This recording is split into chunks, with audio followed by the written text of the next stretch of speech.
Okay, so the next piece we're going to do is Up on the Housetop. It's a secular song because it's not about Jesus. It's not about the church part of Christmas. It's about reindeers on top of your house, right? It's got words, so it's definitely a song. When I was a little girl and I heard this song, I used to think that instead of the word P-A-U-S-C, which means to stop for a moment, I thought it was P-A-W-S. So for a long time, I thought reindeer had paws like a dog. I'm not kidding. And once I learned the truth, I was cool with it, right? Well, years later, when I was teaching this song to a child, the child said, "Miss D, do reindeers have paws?" And I completely understood. Okay, so when you play this, you don't have to use 4, and you don't even have to do the bowings. This is a Christmas piece. I want you to play it while people sing and you have a good time. However, there are 2 good places to use 4, and that's measure 12, and also in the very last measure. Right there when you play 2, 4, 4, A, 2. You can stay right on the A string, but you don't have to. You can play the E. That's a lot of moving around. So you just stay on the A string and use your 4. That's a good place. The last measure is a nice place to use it. 1, 4. And remember to leave fingers down when you use 4, right? Leave 1 down and then pick them up together to play the A. So here it is from the top. Here's our A. Just make sure we're in tune. Here's your A, E, D, and G. All right? Now remember, I know we don't use our G a lot, but it's important for your whole violin to be in tune.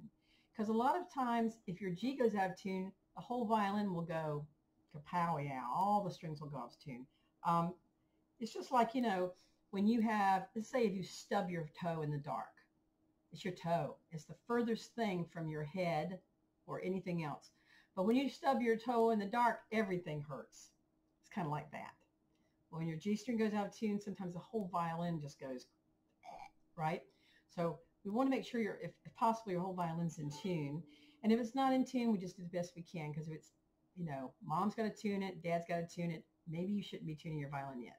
Or when you come to a live lesson or come to pick up pecans, then I can tune your violin. Okay? So anyway, moving on.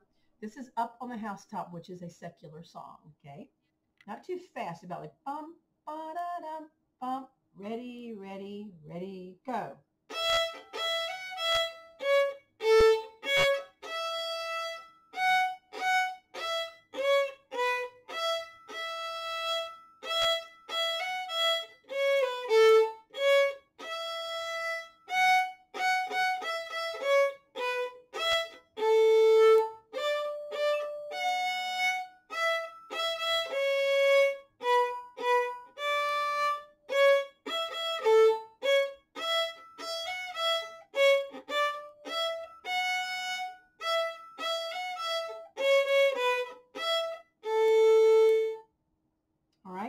And I'd like to end this video with this, talking about your violin going out of tune. During this time that it's getting colder, please make absolutely sure that when you put your violin away after you practice, do not put it next to a heater. Don't put it out. Don't leave it on the porch. Don't leave it in the car.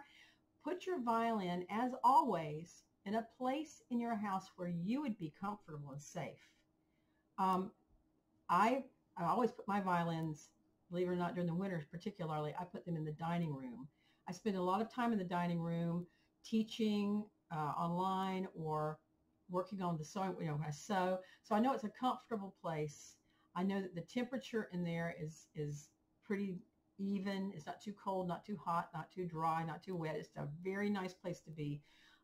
Or sometimes I will, especially when I'm out of town, I'll put my violin, zip it up in the case, and put it next to where I'm sleeping, because that's also a comfortable, safe place. So please make sure that you, especially during this time when things can get so cold or so warm, depending on heat and cool, please put your violins in a safe place, and they will stay in tune better if you do that. All right? Merry Christmas.